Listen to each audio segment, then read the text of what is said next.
బంగారం, వెండి ధరలు హెచ్చుతగ్గులకు లోనవుతూనే ఉన్నాయి. జూన్ 10న ప్రపంచ సంకేతాలు, దేశీయ డిమాండ్ కారణంగా బులియన్ మార్కెట్ స్వల్ప బలహీనత, స్థిరత్వ రెండింటినీ ఎదుర్కొంటుంది. గత కొన్ని రోజులుగా బంగారం, వెండి ధరలు భారీగా దిగివస్తున్నాయి. ఇటీవలే తులం బంగారం ధర రూ.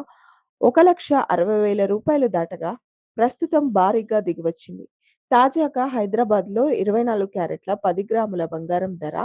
1,53,170 ఉండగా, 22 క్యారెట్ల 10 గ్రాముల ధర రూ.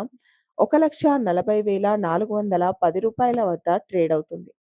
అలాగే వెండి కిలో ధర రూ. 2,69,900 వద్ద ట్రేడ్ అవుతుంది. ఢిల్లీలో 24 క్యారెట్ల 10 గ్రాముల బంగారం ధర రూ. 1,53,320 ఉండగా, 22 క్యారెట్ల 10 గ్రాముల బంగారం ధర రూ. 1,40,560 వద్ద కొనసాగుతున్నాయి.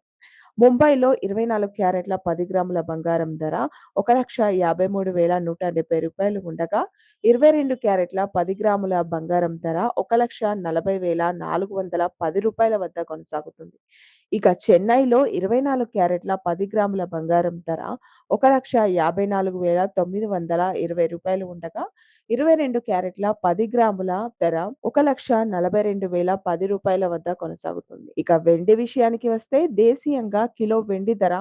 2,59,900 వద్ద కొనసాగుతుంది. బంగారం, వెండి ధరలలో ఇటీవల తగ్గుదల, హెచ్చుతగ్గులు వెనుక అంతర్జాతీయ మార్కెట్ల బలహీనత, అమెరికా వడ్డీ రేట్లపై అనిశ్చితి, ముడి చమురు ధరల పెరుగుదల, భౌగోళిక రాజకీయ ఉద్రిక్తతల కారణంగా ధరల్లో మార్పులు చోటు చేసుకుంటున్నాయి. అదనంగా పెరుగుతున్న యుఎస్ బాండ్ల రాబడుల పెట్టుబడిదారులను బంగారం నుండి దూరం చేస్తుండటంతో ప్రపంచ మార్కెట్ బంగారం ధర ఇటీవల వరుసగా బలహీనపడుతుంది. మార్కెట్ అస్థిరత ప్రస్తుతానికి కొనసాగవచ్చని నిపుణులు భావిస్తున్నారు.